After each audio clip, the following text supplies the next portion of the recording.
back in for the Beyond Condition podcast. So hello to our listeners. And we're going to be talking today about everything to do with prep for first timers. So a really, really good subject for so many reasons. And even people that have prepped before, I'd imagine will listen to this and be like, oh yeah, that happened to me. Or, oh, I don't know how to do that. So it's such a cool subject, isn't it? I get so excited when it's about first timers because I think I love working with first timers the most because of the energy that they have for the process. And there's something to be said for that. Just no holds barred, dive in, fresh approach to it with just, energy and fun. And yeah, like hard work, but you never get that experience quite like the first timers do again. And there's so much to be learned from it, gained from it. You come out the other end of first time prep with so many skills you don't realize that you're building throughout. So it's very exciting. And so many just life lessons, I feel like in a prep, we've touched on this before, you reflect on so much anyway, but the first prep, I found it almost helped me find myself as an adult, because I was like maybe 27. So when I did my first year, maybe a bit younger, that's when you're sort of working out what you want to do for your actual adult life. You've sort of maybe left that part of your life where you're, going out all the time and living for the weekend, and you're actually thinking, right, I need a career, I maybe need to focus. So for me, it was like this massive epiphany of like a whole new world, and it's so exciting. Exciting. It is. And I think it's a funny one. People kind of might have thought about it, right? So maybe you listening to this right now, maybe you're someone who has total passion for the gym, loves going and training. And through the training, you're like, oh, I really enjoy this. And then somebody over in your gym might be over there doing something like posing in a mirror, or somebody is talking about competing, or you've been online and you've seen that there's these bikini or figure contests and you want to know what they are. And I think it's so much more accessible now for people to do. And it's much more common than when we started. I was 26 when I was starting. And I think now it's recognized as something like, just go for it. It's a great challenge and have some fun with it. And females particularly are a lot more welcomed into the sport, and it's something that's much more attainable and achievable than it was when we were back in the day. So I think now, I make us sound like dinosaurs every time we speak, don't I? I mean, oh God, I'm 33 next month. I know exactly, right? But we're not at all. We're still obviously spring chickens, Sarah. When you meet people that are like 21, you're like, oh God, I'm only 10 years old. But I feel like I often reflect on this. I think if I could, I go back to like starting out my bodybuilding journey when I was a teenager, and there is elements where I think, that would be really cool. But I feel like at this point now, we've both got like a really nice, I guess, influence in the industry. We're doing really nice things. We're able to use the experience we've got being at an older age to help others and nourish that. And, we've got so much between us that we've learned. So I sometimes think maybe I wouldn't go back. I don't know. It's hard, isn't it? Yeah, no, I agree with you. I have to say that, well, it's like anything. As you go through life, you gain more and more experience, and that experience actually, it's so much value in that. And when I speak to, I've just had a first timer in the studio here where I am, and I was talking to her about where she is in her prep. She's not coached by me. I pose her, but we were talking about coaching, and I was explaining to her what's the thing that you found the biggest challenge in your first time experience of this so far. And she said, if she'd do it again, she would choose a female coach. And she said, this is just her specific opinion, and that she would start earlier. And if I can give one gem for anyone listening to this podcast to take away, first timers' biggest fail, particularly as some people coming to me as well, that I see is not realizing how much time you need to get ready for a contest. And it's not like or just preparing for like a Tough Mudder, or like going and doing like a miniature gym, you know, like trying to work up to a 1 rep max, for example. This is something that takes 20 odd weeks at its minimum in some cases. And so it's, if you don't take anything away, time is the biggest commodity for a first timer. Go in with plenty and plenty of time. Begin with plenty. Because that's what I'm enjoying about me going into this next prep, that I don't actually have a show date. I'm just gonna get lean, and then I know when I'm about 3 weeks out, I'll choose competition, because we've got so many now. But it definitely, if you're choosing a show, like Stephen always got me doing really long preps, and I used to think, oh my God, some people only do 12 weeks, but I'd much prefer as well the gradual, enjoyable, well, mostly enjoyable prep that you get from having longer period of time. Doing like a really harsh cut, I just don't think I would get the same from it.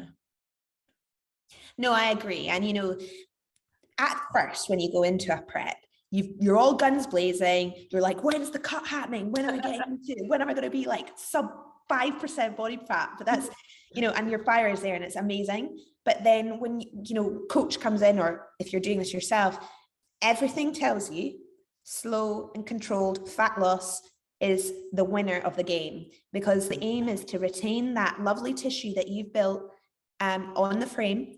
And trust me, when you're doing your first contest prep, you don't know, because you've never been there, what lean looks like.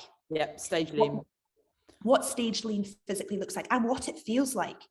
You know, a lot of my first timers will use the phrase, I've got a couple right now who are about 7-8 weeks in, and they're like, I feel so small, I'm so tiny, you know, everyone's saying to me I look tiny. I don't want to hear that, you know, because the worst thing you can say to a bodybuilder who's getting on stage to look muscular is you look small, right? But the reality is, especially females, we're not big giant people. And this mistake of like feeling small is actually you're losing fat. You've maybe not ever lost this amount of fat, and certainly you've probably not taken the approach that you're taking right now to losing fat. And so feeling small is actually, whilst we have to monitor it, it's not a bad thing, because you need to be getting smaller. That's the point. But the carefulness is where the fat is coming off, and making sure that that's not digging in to any of that wonderful tissue that you've got. Yeah, because realistically, I know there's most of my off seasons, the focus is to regain the tissue that was potentially lost. And then even if, you know, you can put on a pound of muscle in an off season, you're winning, you know, and it's crazy when you look at it like that. But in a prep, you know, like we say, get into proper stage condition, you do lose muscle tissue. So if you can allow more time, more enjoyment, you can lose more fat, than hopefully, you know, you're not constantly, I guess, at detriment to potentially losing muscle tissue, which is what you're going to do the harsher you go. I mean, I don't know what your thoughts are, but some people say they prefer to go harsh so they lose less because you're dieting for a shorter period of time, but I'm not sure if that's how I would. Well, I think, you know, you've got to gauge the response. So I often think you're in two camps, right? You're either the girl, and I'm just going to point at females here. You're either the lady who can put on quite a bit of tissue but find it really hard to lose the fat.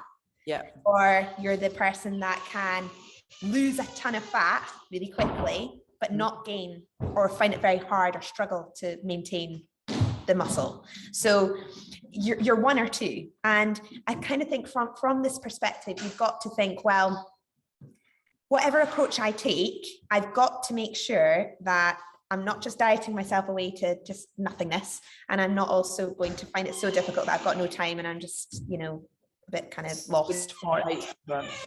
Yes, exactly. So the key really is finding a sustainable approach and a response rate that's going to work for you, because everyone is different. It comes back to that. It is a vehicle for being very different. Sorry, I've got like, didn't realize that was going to happen in the background there. And that's really where a coach comes in, because if you go really aggressive, going back to your point, if we go really aggressive at the start and we lose a ton of fat, you may have a scenario where you're going to have to hold on to a low body fat level for a long duration of time, and that could be detrimental to the physique. and you would end up being fatigued and tired. But then you might have the opposite. We might be able to take quite a bit off you. I've got one client at the moment that we've done this, taken quite a bit off her to begin with, 6 kilos in about 7-8 weeks, which is quite aggressive. But she it comes off quite quickly. Yeah, she is somebody, and I call this first timer newbie gains, where we're pushing her really hard. Her intensity is awesome in the gym. Her strength is still increasing, and she's growing. She's really still progressing her shape through this phase. So I can actually now see at some point, I'm going to be able to turn the tables and actually increase her food, and I see her getting leaner because her intensity rate is so good, her response rate is so good, and I can see, right, I can still get more fat off her, but push her even harder and feed her more, which sounds bonkers, but that can happen. And it's all about learning how the body responds. Yeah, that's definitely a tactic that I feel like if that's available and someone's responding like that, it's such a good way to do it. Like I was speaking to Tom the other day, my coach, and he was saying, I think you're probably going to be on more food than you have been in the past because of how you've responded to how we've worked so far and changes in my training and stuff, because it's a lot more focused. It might be that I will get, it sounds like I'm a dog, but you know, I'll be able to have more food while I diet, and consequently maybe, you know, feeling a little bit better and being able to still keep that intensity in the training, which is his approach is much more, we're basically eating, planning our day to perform in the gym. I know you've spoken about this before. That's actually quite a focus of yours, and that's not ever really been on my radar as much, and I really like it. Yeah, I mean, you want to be like seeing your food as fuel for the performance in what's going to effectively retain that lovely fullness in the tissue. Keep pushing your body with nice, like a lot of glycogen, lots of blood, and scheduling your carbohydrates and things around your training is a really, really good way of doing that. But I think, you know, it is for any first timer, you've got 3 or 4 components, right? You've got your diet, you've got your training, you've got then what I kind of call the lifestyle bits, the sleep, the hormones, you know, for if you're a woman, menarche, energy levels. You might be thinking, let's have a think, workflow. So are you sedentary at work? Do you move a lot? So what that then translates into NEAT levels of activity, non-exercise related activity. So you've got all these other little bits. So you've got the diet, you've got the training, and then you've got these other wee bits around here that you have to get as optimal as you possibly can. Like well-being. Yeah, sleeping at the same time, waking up at the same time, trying to get your energy as level as possible through the day. So that's monitoring caffeine intake, thinking about, you know, when you're most energetic, when you're not. Hormones, are you finding yourself that parts of the month you're way like up here and other parts of the month you're really flat? We need to consider that. And then are you doing so much at work that that's actually knocking on an effect to your training, and in which case some other components need to change, diet might need to change, etc. So there's so much involved in it. But if you're just starting, the things you really need to get nailed are consistency to your diet, eating the same times every day, focusing on that, and then training with intensity and purpose, knowing exactly what you're doing every session you go in and smashing that. And, you know, if those 2 things are in the right format, you'll be on to a good flow for sure. And then the other things, of course, can take a little bit of look at if you've got someone in your corner helping you with that. Yeah, I guess the external help from a coach to, sometimes I think that as humans, we get into our structure and we maybe think it's best for our goals and what we're trying to achieve in life or in bodybuilding. And actually sometimes having that external viewpoint from someone that's, you know, got your best interests at heart, they can go, well, have you tried doing it like this? So food prepping at a different time of day, or could you get your steps in here rather than do this, and reorganize? And you think, actually, that could work. And I don't know about you, but I am a creature of habit, and I almost throughout my time with Stephen used to rebel a bit when he'd say, oh, why don't you try this? I'd think, nope, I've got it nailed. I know what I need to do. That, like, neurotic mindset that a lot of bodybuilders have. And then I'd be like, oh, actually, maybe he's saying that for a good reason. And I'd slightly restructure things and it would work. But sometimes in a prep, especially, you get very neurotic. You think that your way is the best way. and it's very hard to then maybe change that or think of different ways to approach your diet, your training, and mainly your lifestyle, really. Yeah, 100%.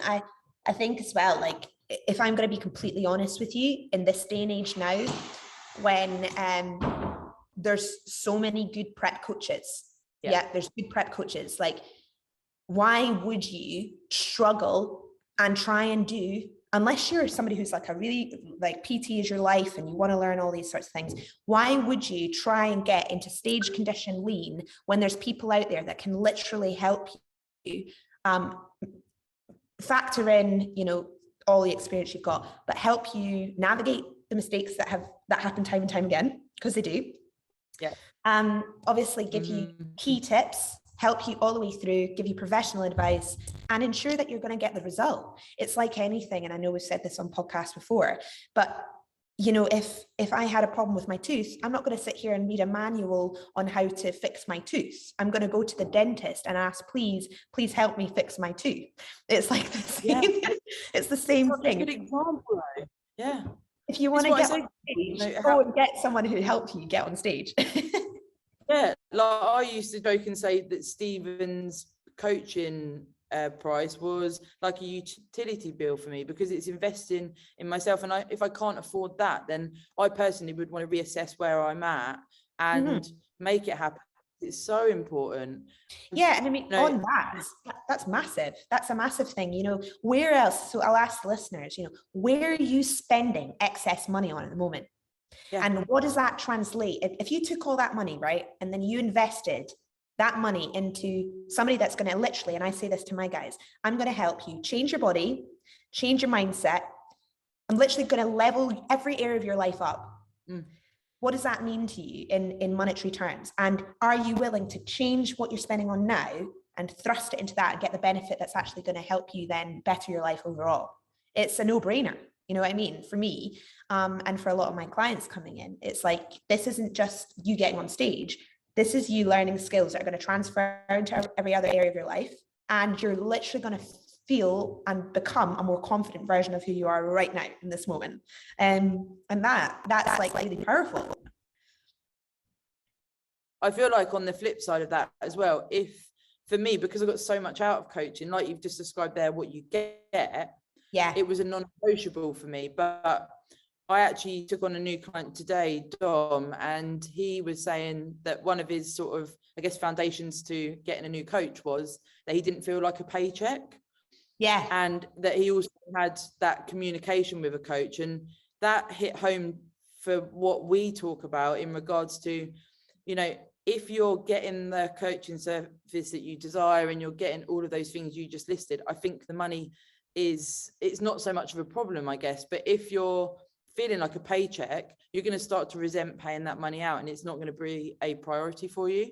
Yeah, 100%. It's, you know, coming into a contest prep or any fitness goal, the desire for change has to be stronger than the desire of staying the same.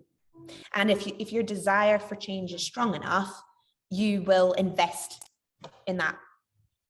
Yeah.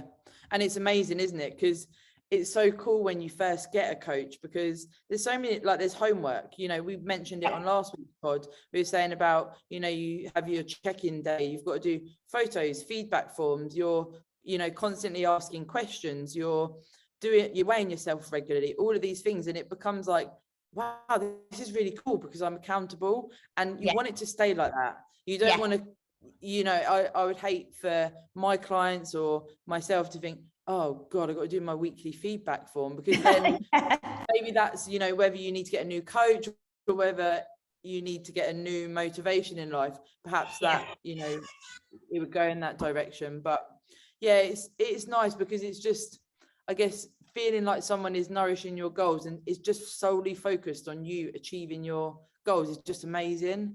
Yeah. And I mean, I think, you know, I think as well, community is really important for a first timer. Like, you know, having people to speak to about what you're doing, having friends in your gym, having an online space. You know, I know for a fact that, so I run a community call, right, with my guys every Thursday, and we jump on, we talk shop, we talk about things that work, things that don't. We might do an educational piece on Like I just did one last week on cardio protocols for athletes. Like it just depends on like what people need, but that community space for people to jump into having a support network, speaking to other females, learning from people who are far more advanced. Like in that group, I've got pros and first timers. So, you know, they've got this wonderful like journey of information that they can all share, and it's amazing. And I can sort of see them all bouncing ideas around, and it makes me really proud, because then I know all my guys are supporting one another, and it's great.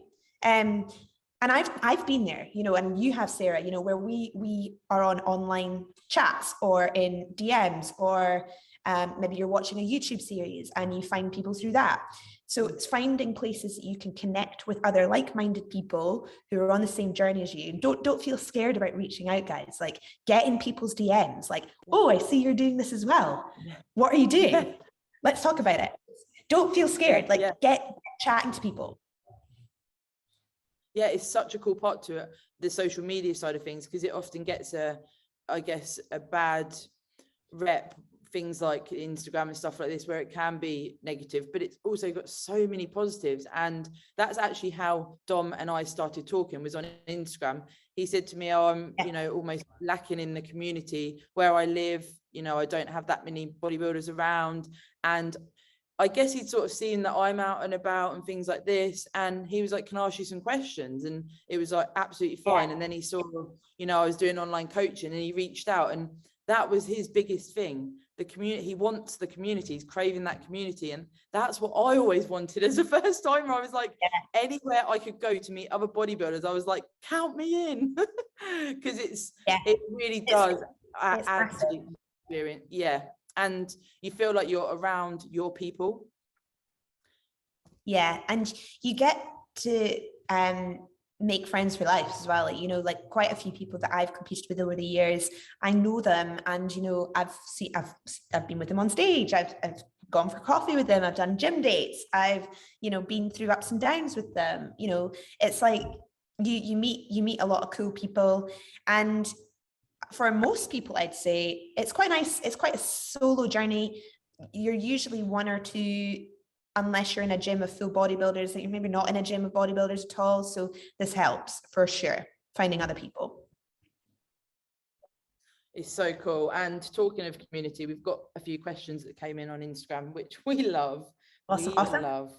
So Kendall _versus_ Callie, do you, because she put you as one of the women that she's inspired by as well, so do you coach her? Kendall is my first timer female bodybuilder coming through, and she is absolutely awesome, that girl. And she's a legend. She's got a killer physique, and we're getting all gritty at the moment, so she's definitely now starting to feel the trenches a little bit. But Kendall, if you're listening to this, which I know you are, dig in.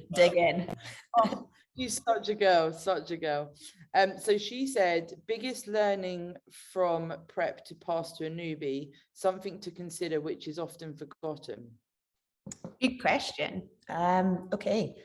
I mean, the time span that you touched on earlier would probably be our biggest bit of advice. Allow enough time, if not, you know, even allow more time, because you know, if you get to that lean condition and then you come back up to maybe maintenance for a bit, actually that could be very beneficial anyway. Yeah. I would say posing practice. Posing practice is a massive one. I'd also say, obviously every coach's approach is different. Yeah.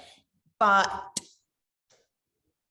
if you're someone that struggles with motivation, or sticking to the diet, speak to your coach about refeed strategies. That's something that I would definitely recommend, because I know that I use these and they work very well for adherence. So it's something to consider there. Yeah, actually, talking of refeeds, which was interesting, changing coaches, mine was always a structured refeed. So it was almost, well, pretty much the whole time. It would be once a week I have a refeed, and it would just be double the amount of carbs. Whereas in my growth phase, it was incorporating meals out and stuff, which would naturally be almost like a refeed at the weekend or whatever. And it'll be really interesting to see how we go into my next prep as to how the refeeds are structured. But not many people do like a ×2 carbohydrates. I don't know how you would structure a refeed day. I just assume everyone did it like that. Yeah. I mean, a refeed I would always structure at the end of a week for something to look forward to. And this helps with adherence. It helps with metabolic cycling as well. It helps give the body a bit of a boost towards the end of the week. It gives a bit more energy boost for the beginning of the following week. And it's a psychological thing as well, mainly. It's still within the calorie deficit. Yeah. It's still really carefully planned. It's not like you're having a whole ton of extra calories in that extra meal. But what it does do is it gives the athlete something to look forward to. It gives the body a boost of glycogen, and it really does help fire you into the new week like all guns blazing. I've had huge success with this with many clients. It's something I always sort of, every coach has their own approach. I take a very healthy, balanced approach to my dieting with my clients. I don't think sometimes that the whole you can only eat chicken and rice 5 meals a day for 7 days a week is actually healthy. I personally don't have that approach. That's not my style. I would find that people would have perhaps be, not everyone, but certainly perhaps find themselves with unhealthy habits around food when they come off the back of that. Yeah. I also, I guess, very similar to what you're saying there, but slightly different. Again, every coach has their ways and every athlete has different, approaches and goals. But, I find it really difficult to accept the idea of having like a cheat day once a week and going really fucking low on calories all week. You're literally, pretty starving all week. The training starts to take bashing, and all you're doing is living for the refeed day where you allowed your cookies and your burgers and everything else. Why not have a bit more calories in the week and then have a structured refeed once a week on a Saturday or Sunday?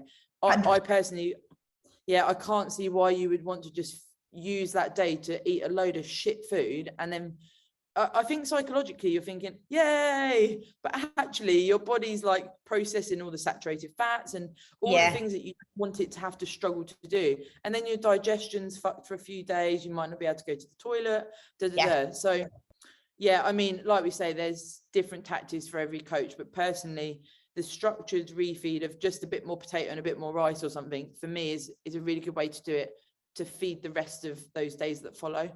Yeah, and within that refeed, some coaches will do it like you say, have more of the same foods. Some coaches will say, right, you have this calorie allowance, and I want you to make sure that the foods you choose have this kind of balance of macros. That's how I do it.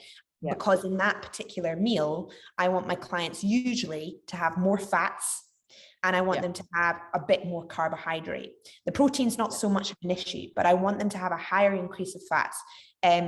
Because in that sense, I can give them, like Kendall's question, I know her refeed meal, and she likes, she has what she calls a dirty pizza, which is not really that dirty at all, but she does have a dirty pizza. And then she has a couple of little bits along with that, and that's her refeed, and it works for her. She enjoys it. It's taken her a little while to get something that works for her. It's very similar to my own. I do the same thing. My go-to is always to have one of these small mini half Marks and Spencer pizzas. They're like the little sliced ones. I'll have that with a big chunky salad, a little bit of potato, and then I'll have one of those like low calorie chocolate mousse pot things afterwards. That's my kind of thing. I love it. I look forward to it. I know it's part of my overall calories, and if you go and look at my pictures, you'll see I get in shape with that too.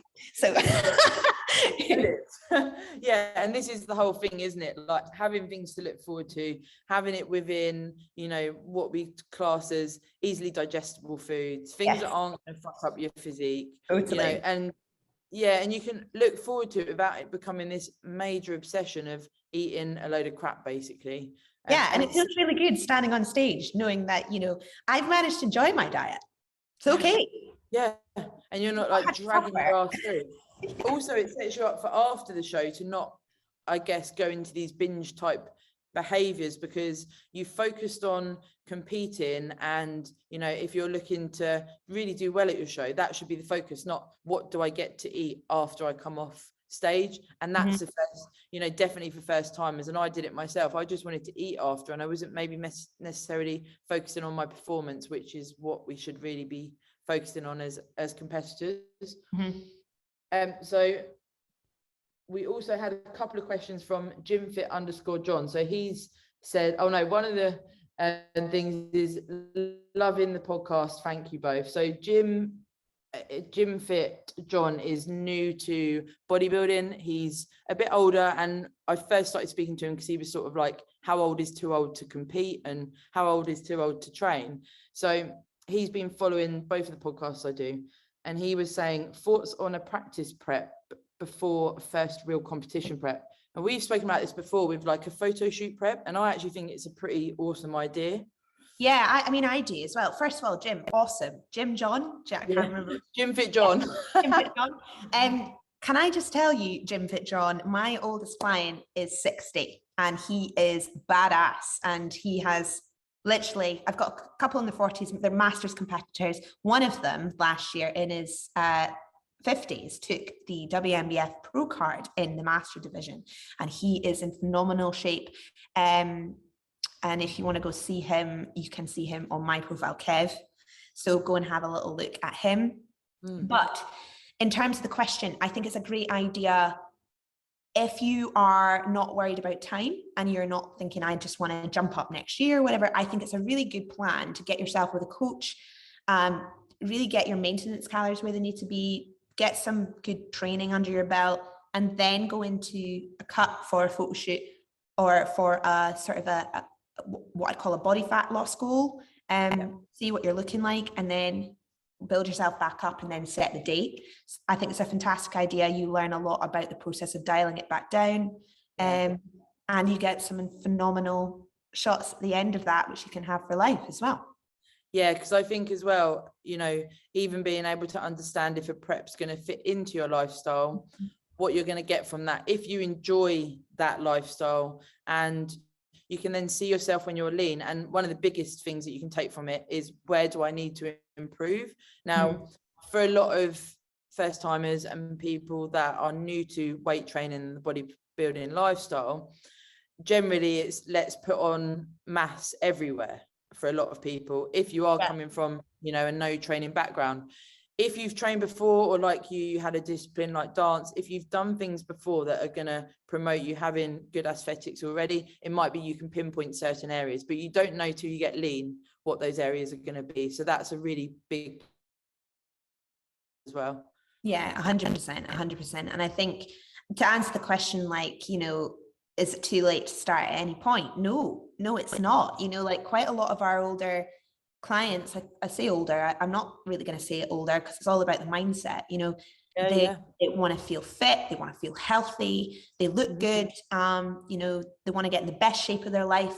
And why the hell not is what I'd say. It's going to protect you from you know, issues with bone density, osteoporosis, it will reduce your potential for any heart disease, diabetes when you're older. Like the benefits of exercise, health and fitness, and then challenging yourself with a goal like this is going to actually help in terms of your longevity as well. So it's really cool.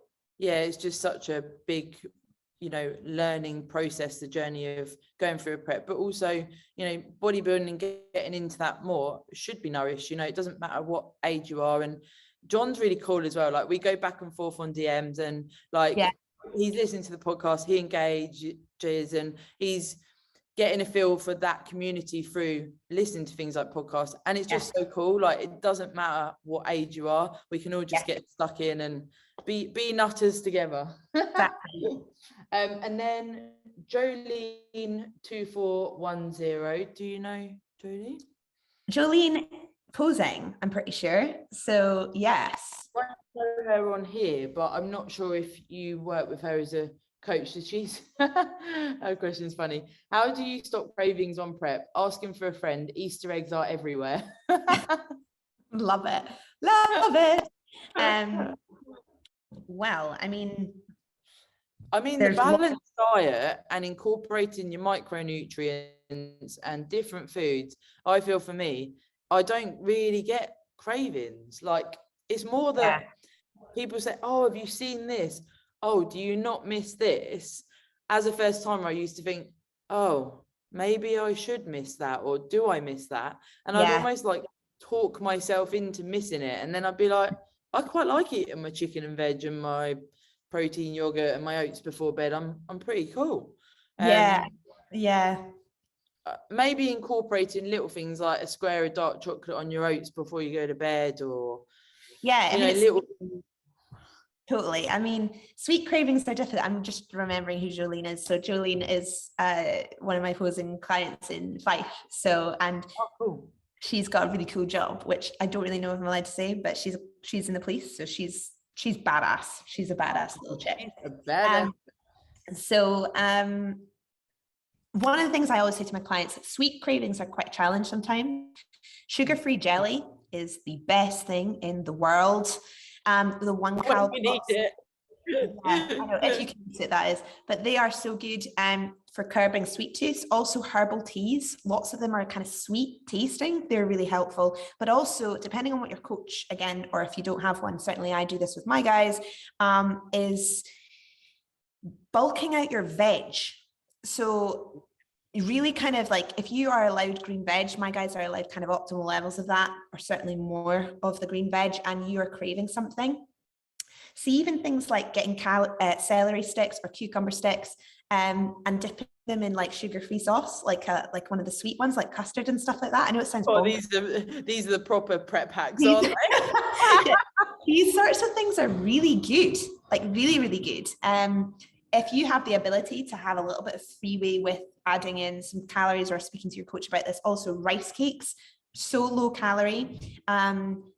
Obviously have to watch the carb content here, but you can also put them in like low sugar-free or low calorie yogurt, mix it all up and make a crunchy kind of what I call healthy eating mess, and put some kind of sugar-free sauces in there and stuff. So there's things that you can play around with if you're allowed that free, like that leeway. And then the other part of it, I'm just going to give a pretty hefty dose of reality here, is willpower, girl. Willpower. Yeah. I mean, I'm definitely even getting more focused on my growth phase with Tom. I'm definitely getting those little thoughts coming through as to, I don't want to go out and socialize now. I want to stick to my plan. I want the structure. And I understand that this last bit of my growth phase is where I will enjoy some time out still. Yeah. I can already feel that, that willpower that doesn't even have to be questioned. Yeah, it's always there. If someone says, would you like this food? I'm like, I'm more hungry to win. I'm fine, thanks. And then you almost get on the verge of being a little bit ignorant. And sometimes I feel like that might be a little bit, I don't know. No, it's good. But it's good. I find it hard to, when I'm in a prep, like, nothing, I just, nothing is gonna waylay me, and I think you're probably exactly the same. Yeah, and that's the thing, and that kind of mindset does come from experience. And anybody who's a first timer listening to this and thinks, oh my god, I need to be so like in it and on it. Oh, no. listen, none of us were in our first prep, and that's the reality. You're going to find it tough at points. I've told this story on the pod before, where in my first prep, I sat and cried at the fridge for like half an hour, just because I was like, I can't believe how hungry I am. This is horrendous. Like, I hate my life. And, things like that. Little slip ups here and there happen, but it's as the experience comes in, and this is also where the coach comes in. It's when to throw the hard ball, and when to actually say a little bit of leeway is okay, because you're learning how to put your body into this deficit. There's going to be challenges. You're not a bad person for slipping up every now and again. That's part of it, and that's okay. But it's having the balance of knowing why you want to do the goal. 98% you're on it. That couple of percent here and there, we may fall off the bike, and it's okay. We'll get back on it, and it won't make any difference. But there are other circumstances where maybe falling off the bike is becoming more and more apparent, and maybe that brings up the question of, is this the right time actually to do this? And it might not be. And you might find that taking the pressure off yourself and doing this a little bit later when you're more prepared and we're more ready is a good thing. Oh yeah, definitely. It's that whole lifestyle thing, isn't it? Is it right for you at the moment? You know, I get so many people say to me, it's amazing what you do. I wish I could do that. But they might be a mother of 4 children with a job that requires them to commute 3 times a week and a house to run and various other things that don't facilitate being able to put everything into a prep. That's not a bad thing. And, you know, it's just trying to get that realization that for me, for you, you know, when we go into a prep, we make sure that our lifestyle facilitates that and we don't have to worry about that. But you do need to take these things into consideration. On the flip side of that, there's no reason why someone with 4 children and who does have a, you know, a really important job can't do a prep, but you need to be realistic with your goals. 100%. Something else to add on the sort of craving side of things, I used to look at food porn on Instagram, and I would recommend that you try to avoid that and reset your algorithm, because there's a reason why Instagram has on your news feed that you want to eat burgers, brownies, all of these things. It's because you're looking at them. So and they will keep coming and coming and coming. If you can start towards the start of a prep, start looking at different things like cars, you're going to be fine. You're going to be totally cool. You're going to be totally cool. You know, start flooding your feed with like motivational stuff. That's a really good one. You know, start finding people like that are totally on your motivation. Like, just that really helps, by the way. Don't first. I always like animals. I've got like hamsters and stuff doing and shit. Mine is all like really heavy motivation. Like mine is like, some of them are a bit intense, even to the point where I'm like, we're not like cyborgs, but you know what I mean? Yeah, Instagram talking to me. Totally. We have got one last question from your lovely partner, Andrew. I'm not sure if he's asking for him or a friend, because he's asked, when should I get measured for my first bikini? Has he actually written that, has he? Well done, Chappelle. So good question. If we want a serious answer on this one, you really want to have prepared, you know, in terms of what color you want to be, what color fabric you want. Are you going simple and plain? Are you going really diamante and kind of more down the rhinestone route? You want to have that all mapped out in your head, and you want to be contacting your bikini designer at least 8 weeks prior, I'd say, at least. Ideally, you want to get in contact with them the second you really kind of start to think, I'm going to go compete, because they will tell you when they need the measurements, and if some of them are full and some of them are, you will be kind of put to their list of people that that they'll have space and capacity to make the bikinis for. So I would contact them as soon as possible, ask them when they need the measurements, put your name down, put your deposit down for your bikini, and then send the measurements when it's appropriate. And all of the bikini designers, by the way, I send my links out to people, but they should have a tutorial on their website of how to measure your bikini properly. And it's literally around the waist, around the hips, underneath the girth, you know, front to back, around the top of the back and the chest area. And so that they have plenty of information there ready for you. Yeah, because I as well, you know, selecting who you want to make your bikini. Now, as you do, I've always used Mandy at Black Ice, because that's who my first recommendation was. Well, I guess I did use one before, but that was my first proper recommendation when I was looking at more the federations that I competed with and, you know, what I wanted from a bikini. Yeah, Mandy was there. I remember when I first DM'd her, because you've got a lot of champions that wear her boots and bikinis. I thought, I don't know if she'd want me wearing one of her bikinis, because I've never won a show.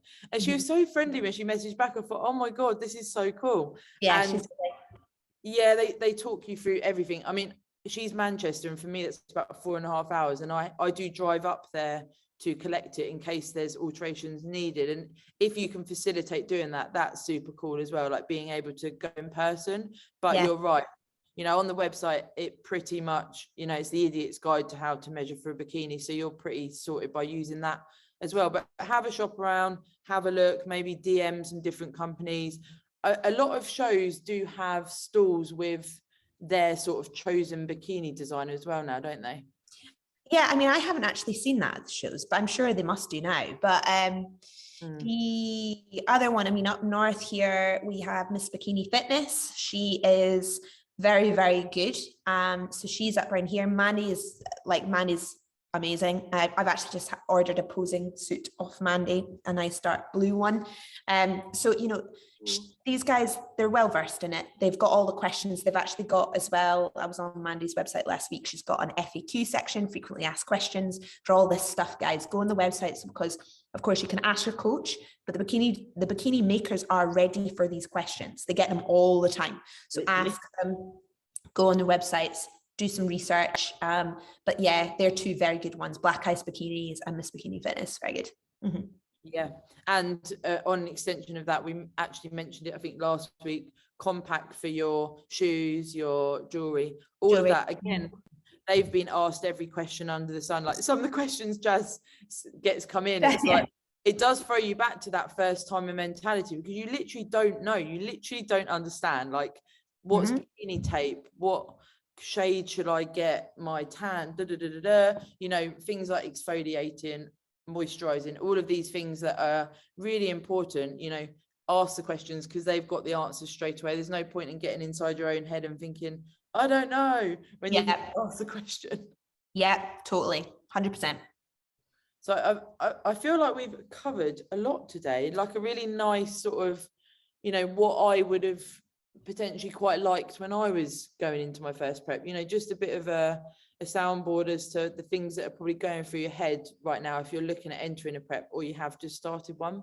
Yeah, and I would say, if the one thing we haven't said is, you know, the actual decision to do a prep.